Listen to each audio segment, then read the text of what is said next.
Hello and अस्सलाम वालेकुम। I am doctor Sanaullah Jamali. आज हमारा टॉपिक है ब्लड को हमने लास्ट टाइम इंट्रो थोड़ी पढ़ी थी प्लाज्मा प्रोटीन्स के बारे में और ब्लड सेल्स के बारे में और ब्लड के फंक्शंस कुछ हमने जाने थे। इस वीडियो में हम आगे बोन मेरो के डिस्कस करेंगे, फंक्शंस ऑफ बोन मेरो, और स्टेम सेल्स को डिस्कस करेंगे।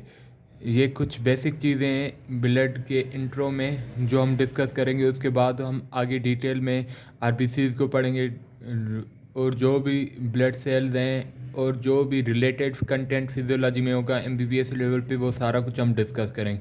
तो हमसे जुड़े रहने के लिए आप इस वीडियो को सब्सक्राइब करें और बेल आइकन को प्रेस करें ताकि आपको जो भी हम आगे वीडियोस अपलोड करेंगे ब्लड पे उनकी नोटिफिकेशन आपको मिल जाए। और इस वीडियो को ज़्यादा से ज़्यादा शेयर करें अपने दोस्तों के साथ ताकि बहुत ज़्यादा स्टूडेंट्स की हेल्प हो सके। तो चलते हैं हम अपने टॉपिक की तरफ। तो हमने last time functions of bone मेरो तक पढ़ा, फंक्शंस ऑफ ब्लड सेल्स तक पढ़ा था। आज हम स्टार्ट करें बोन मेरो से। What is bone marrow? It is largest organ of body. Bone marrow जो होती है वो लार्जेस्ट ऑर्गन ऑफ बॉडी होती है। RBCs, platelets and most of डब्ल्यूबीसीज are formed in the bone marrow. Bone marrow वो जगह होती है जहाँ पे आरबीसीज, प्लेटलेट्स और मोस्ट ऑफ डब्ल्यूबीसीज बनते हैं। आरबीसीज, प्लेटलेट और मोस्ट ऑफ डब्ल्यूबीसीज कहाँ से बनते हैं? बोन मेरो से। जहाँ पे ब्लड सेल्स बनते हैं वो उस जगह को बोन मेरो कहा जाता है। बोन मेरो एक लार्जेस्ट ऑर्गन ऑफ बॉडी होता है जहाँ पे आरबीसीज, प्लेटलेट्स और मोस्ट ऑफ डब्ल्यूबीसीज बनते हैं। हम आगे डिटेल में डिस्कस करेंगे कि आरबीसीज कैसे बनते हैं, प्लेटलेट या डब्ल्यूबीसीज कैसे बन रहे होते हैं, लेकिन कहाँ पे बनते हैं ये याद रखिएगा। बोन मेरो के अंदर बोन मेरो एक लार्जेस्ट ऑर्गन ऑफ बॉडी होती है। बोन मेरो की दो किस्म होते हैं, एक रेड मेरो होती है, एक येलो मेरो होती है। What is the red marrow? Active cellular marrow in which these cells are formed is called as red marrow. ये एक्टिव सेलुलर मेरो होती है। बोन मेरो के पास दो चीज़ें, दो मेरोज होते हैं, एक एक्टिव होता है, एक इनएक्टिव होता है। एक एक्टिव होता है जो सेल्स को बना रहा होता है, उसे हम रेड मेरो बोलते हैं। जो एक्टिव सेलुलर मेरो होता है बोन मेरो का, जो सेल्स को बनाता है, ब्लड सेल्स जहाँ पे बनते हैं, उसे हम रेड मेरो कहते हैं। After as of 20 years marrow in the cavities of long bones except upper ends of humerus and femur become inactive. जब 20 साल गुजर जाते हैं तो उसके बाद मेरो जो होती है कैविटीज ऑफ लॉन्ग बोन्स में सिर्फ अपर एंड्स ऑफ ह्यूमरस और फीमर के अलावा बाकी जो भी लॉन्ग बोन्स हैं उनके मेरो जो होंगे वो इनएक्टिव हो जाएंगे जब 20 साल गुजरेंगे। जैसे बच्चा कोई होगा तो उसके हर बोन मेरो एक्टिव होगा, रेड मेरो जो होगा एक्टिव होगा। लेकिन जब वो बच्चा 20 साल का होगा तो 20 साल के बाद except upper ends of femur and humerus, femur और ह्यूमरस के अपर एंड्स के अलावा बाकी जो भी लॉन्ग बोन्स होंगे उनकी कैविटीज़ में मेरो जो होगा इनएक्टिव हो जाएगा। वो सेल्स नहीं बनाएगा, ब्लड सेल्स नहीं बना पाएगा। तो जो इनएक्टिव बोन मेरो है उसे हम क्या बोलते हैं? उसे येलो मेरो कहा जाता है। द इनएक्टिव मेरो विच इज़ इनफिल्टर्ड विथ फैट, जो इनफिल्टर्ड जो मिला हुआ होता है, फिल्टर हुआ होता है फैट के साथ, उसे हम येलो मेरो कहते हैं। येलो मेरो, व्हाट इज़ येलो मेरो? मेरो इनएक्टिव मेरो होता है ये जो इनफिल्टर्ड होता है, जो फैट के साथ जुड़ा हुआ होता है, उसे हम येलो मेरो कहते हैं। तो हमने दो किस्म के मेरोज डिस्कस किए, एक एक्टिव मेरो दैट इज़ रेड मेरो जहाँ पे ब्लड सेल्स बन रहे होते हैं, और एक येलो मेरो जो इनएक्टिव मेरो होता है, जो फैट के साथ होता है, जिनका कोई फंक्शन नहीं होता, वो येलो मेरो होता है। तो याद रखिएगा। उसके बाद हमारे पास दो सीरीज़ आते हैं इसी से रिलेटेड, एक है माइलॉइड सीरीज़, एक है इरेथ्रॉइड सीरीज़। माइलॉइड सीरीज़ हम किसे कहते हैं? Normally 75% of cells in bone marrow belong to WBC series. Normally 75% of cells जो होते हैं बोन मेरो के अंदर वो डब्ल्यूबीसी सीरीज़ से बिलोंग करते हैं। मीन्स बोन मेरो का 75% हिस्सा वो डब्ल्यूबीसी से बिलोंग करता है, उसे हम माइलॉइड सीरीज़ कहते हैं। और 25% वो आरबीसी से बिलोंग करता है, उसे हम इरेथ्रॉइड सीरीज़ बोलते हैं। नॉर्मली 75% जो होता है बोन मेरो का वो बिलोंग करता है डब्ल्यूबीसी सीरीज़ से, उसे माइलॉइड सीरीज़ कहा जाता है। और 25% जो होता है वो आरबीसी के सीरीज़ से बिलोंग करता है, उसे इरेथ्रॉइड सीरीज़ कहा जाता है। उसके बाद हमारे पास आते हैं stem cells. What are stem cells? Bone marrow cells are also called as hematopoietic stem cells that are capable of producing all type of blood cells. Bone marrow cells को hematopoietic stem cells कहा जाता है। वो produce करते हैं सब किस्म के ब्लड सेल्स को। बोन मेरो सेल्स जो हम डिस्कस करके आए हैं, येलो मेरो और रेड मेरो दोनों को हमने डिस्कस किया है। इन बोन मेरो सेल्स को हेमाटोपियोटिक स्टेम सेल्स बोलते हैं। हेमाटोपियोटिक स्टेम सेल्स जहाँ पे सारे ब्लड के सेल्स बनते हैं, आरबीसीज, डब्ल्यूबीसीज, प्लेटलेट सब बनते हैं। लेकिन ये बोन मेरो हेमाटोपियोटिक स्टेम सेल्स कहाँ से आ रहे हैं? These cells are derived from uncommitted totipotent stem cells that can be stimulated to form any cell in the body.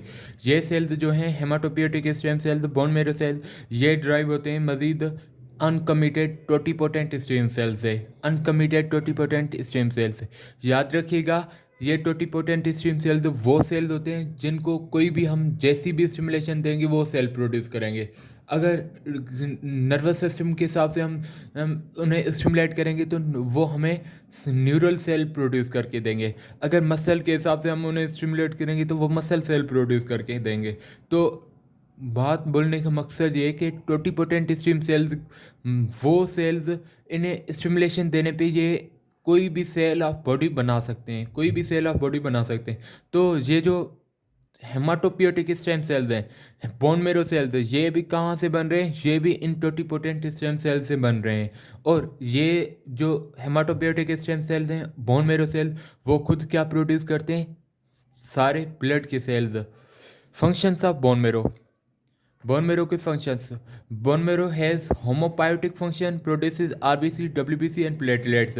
इसके पास होमोपायोटिक फंक्शन होता है। Hematopoietic function means it produces, ये आरबीसी को, डब्ल्यूबीसी को और प्लेटलेट्स को प्रोड्यूस करता है। आरबीसी, डब्ल्यूबीसी और platelets are produced from bone मेरो। It's hematopoietic function of bone मेरो।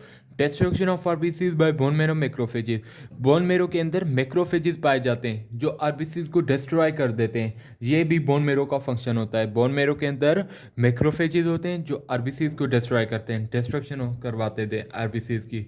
It is also function of bone मेरो।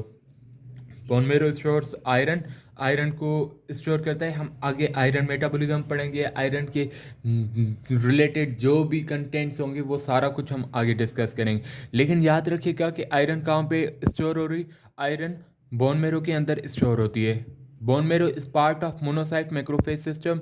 मोनोसाइट मैक्रोफेज सिस्टम जो हम आगे डिस्कस करेंगे डब्ल्यूबीसीज में, कि मोनोसाइट्स क्या होते हैं, मैक्रोफेज क्या होते हैं, फिर ये दोनों मिलके मोनोसाइट मैक्रोफेज सिस्टम कैसे बनाते हैं। लेकिन अभी इतना याद रखिएगा कि बोन मेरो जो होता है वो पार्ट होता है मोनोसाइट मैक्रोफेज सिस्टम का, part of monocyte macrophage system.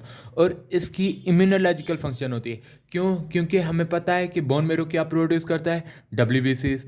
और डब्ल्यूबीसीज का फंक्शन होता है डिफेंस। हमारी बॉडी का डिफेंस जो होता है वो डब्ल्यूबीसीज बनाते हैं। तो डिफेंस सिस्टम, इम्यूनोलॉजिकल रोल भी होता है बोन मेरो का। कौन कौन से फंक्शन है?